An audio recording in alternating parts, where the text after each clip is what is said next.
In Tampa, the Bucs knew what they needed to get back on the winning track. First was force some turnovers, and Warren Sapp duly obliged. The next step was to get Keyshawn Johnson the damn ball. 9 yards from Sean King for a touchdown. Keyshawn just getting inside the marker. Get that foot down. Bucs led the Vikings 7-zip. Next came Get Warrick Dunn, involved downfield. Sean King unloads, and it's a done deal. 23 yards, 14-3 Bucs. The Vikings weren't taking this lying down. Dante Culpepper to Randy Moss. One-handed catch all the way. Who needs a left hand? 14-10 Bucs. But again, Tampa played vertical football. Dave Moore this time beats the Vikings deep. 21-10 Tampa. Then Sheldon Quarles pressures Culpepper. Derek Brooks gets the pick. Another big turnover and a 28-10 lead for the Bucs. Up 34-13, Sean King completed his finest day as a pro, throwing his 4th touchdown pass of the day. This one to Rydell Anthony, as Tampa knocked the last team out of the ranks of the NFL's unbeaten, and Keyshawn Johnson had the quote. Being able to talk to Coach Dungy and talk to Sean King and talk to Les Steckel and tell them, you know, you got to let 19 and 28 eat. Let us eat till we fall to our face. And that's what they did today. They let us eat, and then we got everybody else involved, and it worked for us. We're not discouraged at all. We're disappointed, but as I said before, this is not the first time that any of us lost, and so that's part of the game. I mean, you don't like it, and everybody would love to be undefeated, but it didn't work out that way. The key for King, 4 touchdowns, no interceptions. The Bucs had 150 yards rushing, no turnovers. Dante Culpepper, 2 picks and a fumble.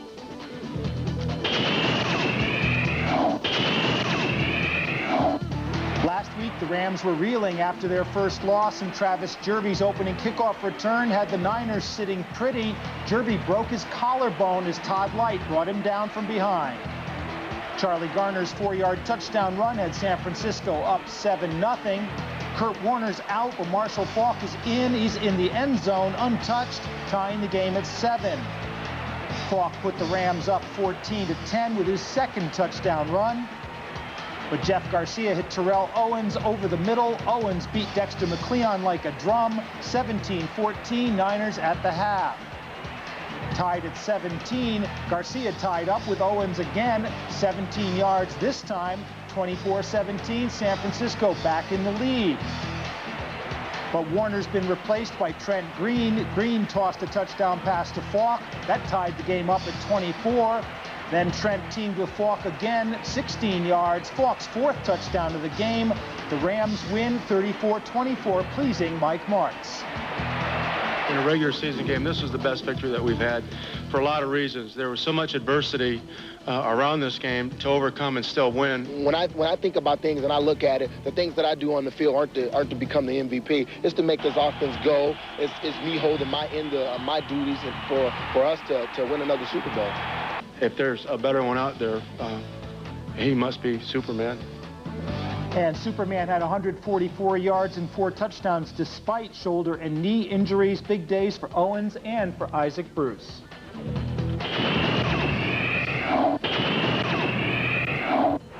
The Eagles landed on Jimmy Hoffa's burial mound, where Kerry Collins rose from the dead to hit Tiki Barber for 36 yards in the first quarter.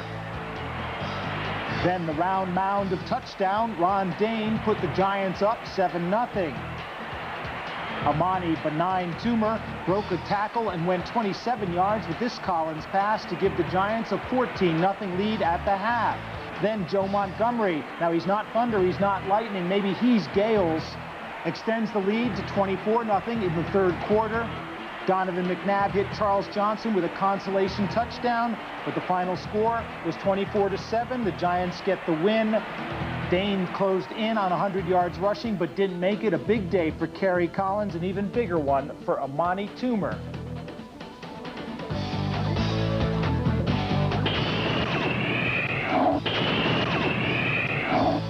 In Atlanta, tied at 3, Sean Gilbert knocked down Chris Chandler's pass and hung on to set up another Carolina field goal. Joe Nedney converted from 48 yards out, putting the Panthers up 6-3. It was another pick of a Chandler pass, this one by Mike Minter, which led to another Nedney field goal. and a 9-3 lead, all the scoring field goals to that point. But Chris Chandler wasn't the only quarterback having problems. Jamal Anderson tried to ease those difficulties. His touchdown brought Atlanta within 2 at 12-10. And Steve Berline threw a pass that Ray Buchanan picked off in the fourth quarter. Another touchdown for Atlanta, not quite. Morton Anderson's 31-yard field goal gave the Falcons a 13-12 win over the Panthers. And that was Buchanan's second pick of the day, the third that Berline threw on the day. Chandler threw 2 picks, 1 interception, the difference in the game. Yeah, not a pretty one there, but effective for Atlanta. Two quarterbacks not involved. In Buffalo, the Cardiac Jets fell behind as usual when Sammy Morris went up and over from 1 yard out. Buffalo up 7-0. Turnpike Vinny hit Fred Baxter from 12. That ties the game up at 7. Buffalo up 10-7. Henry Jones picks off Testaverde, takes it back 45 yards for the score. The Bills led 17-7 at the half.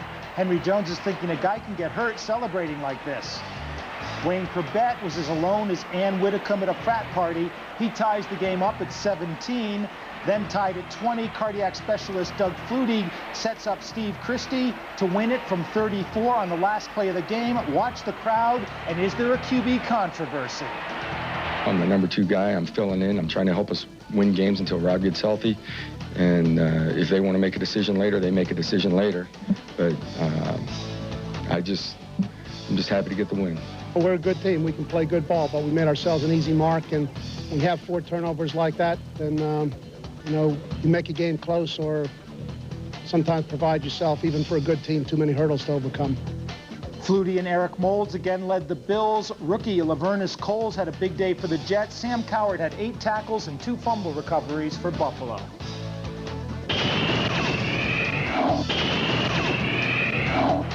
Okay, now in Cleveland, the Browns never win, and the Bengals are on a 1-game winning streak.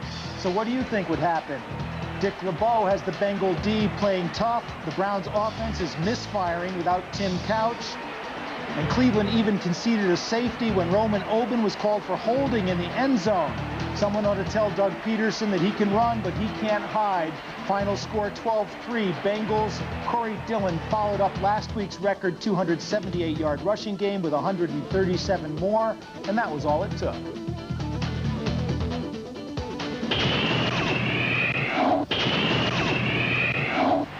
In San Diego, rookie kicker Sebastian Janikowski showed why the Raiders picked him in the first round of the draft. 54 yards out, no problem. His 3rd field goal in the first quarter. Raiders lead 9-0. Marquez Pope recovers Fred McCary's 4th down fumble to set up another Janikowski field goal. Oakland led 12-zip at the half, but in the 3rd quarter, Jim Harbaugh hits Freddie Jones to make it 12-7, and then Harbaugh scrambles before hitting Jones again, and San Diego's in the lead 13-12. But with 15 seconds left, Janikowski's 5th field goal of the game gave the Raiders a 15-12 win and left San Diego winless. Not much offense for either team apart from Freddie Jones. San Diego managed only 29 yards rushing. Oakland had 83 rushing, but only 239 in total offense.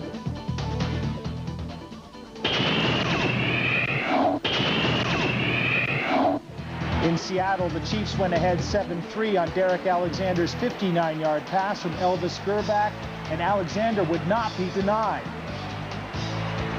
John Kitna was back at quarterback for Seattle. He hit Christian Foria to put Seattle up 10-7. And in Seattle, a touchdown is something to celebrate these days.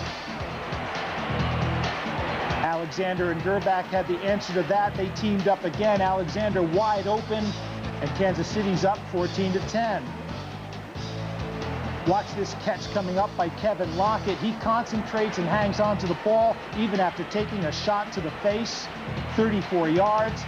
21-10 Chiefs. But on a 4th and 1 situation, Seattle rookie Sean Alexander explodes past the line of scrimmage. He takes it 50 yards, but he doesn't get into the end zone, and Seattle had to settle for a field goal, which cut the lead to 8. Then Kitna hit Ricky Waters in stride coming out of the backfield. That brought Seattle within 2, but a 2-point conversion failed. And with Seattle moving the ball again, John Browning tipped a kit in a pass. Rookie Pat Dennis intercepted.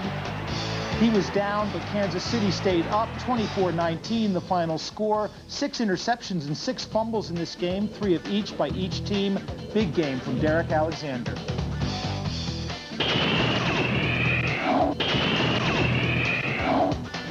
Once upon a midnight dreary, as I pondered weak and weary over many a quaint and curious highlight from the day before. As I nodded, nearly napping, suddenly there came a tapping. Jamal Lewis gently rapping at the end zone door. Just a field goal, I muttered, only this and nothing more. Oh, how vaguely I remember. It was way back in September when the stadium scoreboard last put up 6 points in Baltimore. And for weeks over and over, just the toe of Matthew Stover was the story of the offense that it seemed would never score. Quoth the Ravens, nevermore. So they called upon Trent Dilfer, whose throws were promptly pilfered by a Pittsburgh Steeler defense steel-curtained as of yore. And with Dilfer firing blanks just as bad as Tony Banks, they had 6 points on the scoreboard, but the Steelers had 3 more. Now you may question, you may carp, get hot quotes from Shannon Sharp, but a touchdown's worth of offense is no closer than before. And if you want to know the day when you'll hear on the PA the magic incantation, touchdown Baltimore, quoth the Ravens, nevermore. You see, art. We were going to do...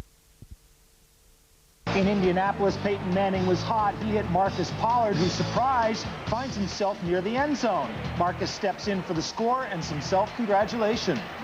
Then Manning hit favorite target Marvin Harrison for a score, 14-0 Colts. And Josh Williams added to the Lions' woes by tackling Charlie Batch for a safety, 16-0 Colts. Manning wasn't finished. He hit his other tight end, Trent Dilfer, for a touchdown. And Indianapolis led 23-0 at the half. The Lions roared briefly in the third quarter. Mario Bates mastering the toss from Batch for a 9-yard touchdown. And then Batch found Herman Moore to pull Detroit within 5 at 23-18. But Edgerrin James took it in untouched. Watch the block from number 50, Larry Moore, 24 yards out, and the touchdown left Bobby Ross looking like one of the untouchables himself. Take that, headset. It finished 30-18, a big day for all 3 of the triplets. Marvin Harrison is on course for a record 1,900-yard receiving season at his current pace.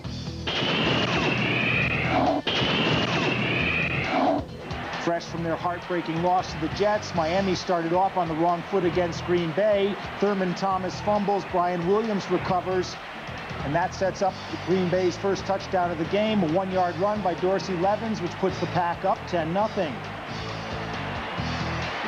Levens came back to make it 17-0 on this 7-yard run. Nice stiff arm.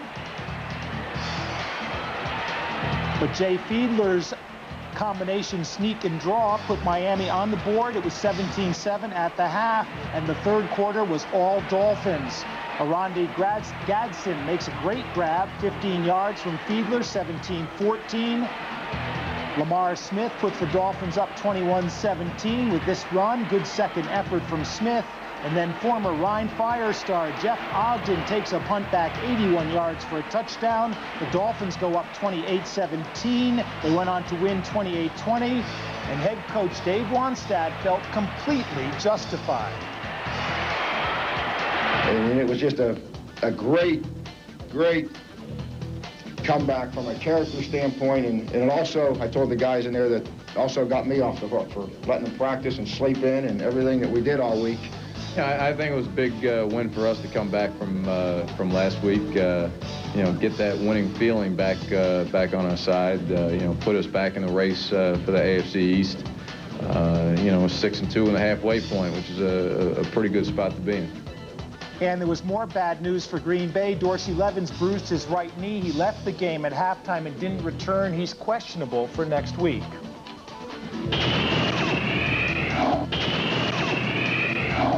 In Tempe, watch Ricky Williams play fake.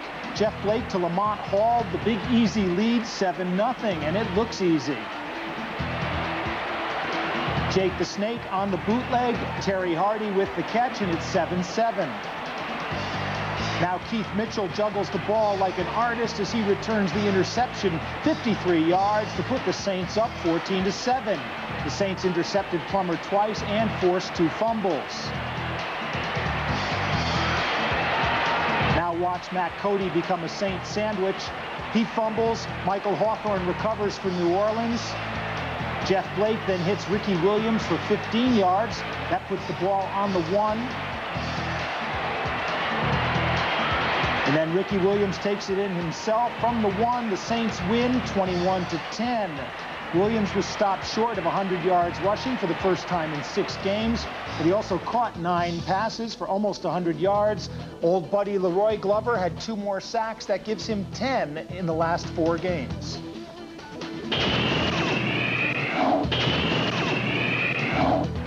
In Dallas, Troy Aikman hit Jackie Harris to put the Cowboys up 7-0, but Aikman soon left the game complaining of back spasms.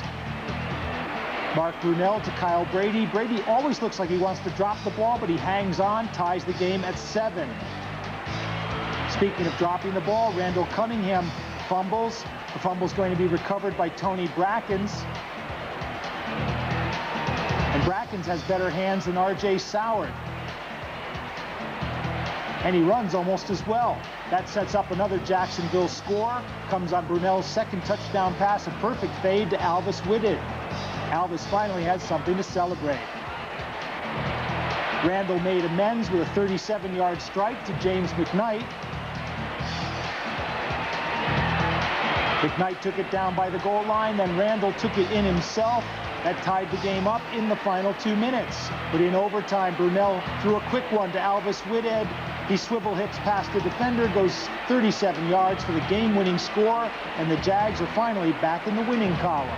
Brunell had his biggest game of the season. He did it without Jimmy Smith. Another big game for Kyle Brady, 100 yards rushing for both Fred Taylor and Emmitt Smith.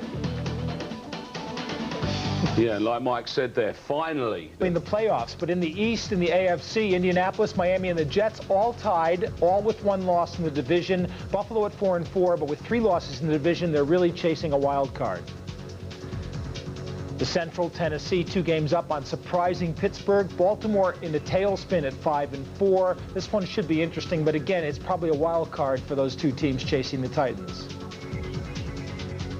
And out west, Oakland have a 2-game lead over Kansas City. As we said, they play next week. Each team only 1 loss in the division. That's key. Denver, the wild card contenders there. And over in the NFC in the East, the Giants in Washington, 2 games up now on Philadelphia, and that one should go right down to the wire. In the Central, Minnesota, 2 games up on Detroit. Watch out for the Bucs. They're 4-4. And out west, St. Louis 7-1. New Orleans now at 5-3, and they're in the playoff hunt. I don't think any of the other 3 teams will be. And individual leaders around the league, Edgerrin James is now the leading rusher. He passed Stephen Davis, but remember, Stephen Davis plays on Monday Night Football. Marvin Harrison on pace for a huge season as a receiver. Kurt Warner will probably still be leading the league in passing by the time he comes back from his injury. Kurt Schultz has been out with an injury, and he still leads the league with 6 interceptions. Marshall Faulk, touchdowns and total yards. Leroy Glover, my main man, with Hugh Douglas, 12 sacks each. Yeah, Kurt's done all his hard work early, isn't he? That's the way to go about it. You're looking at those standards there, like you say, I mean, halfway through the season, it is worth looking, and AFC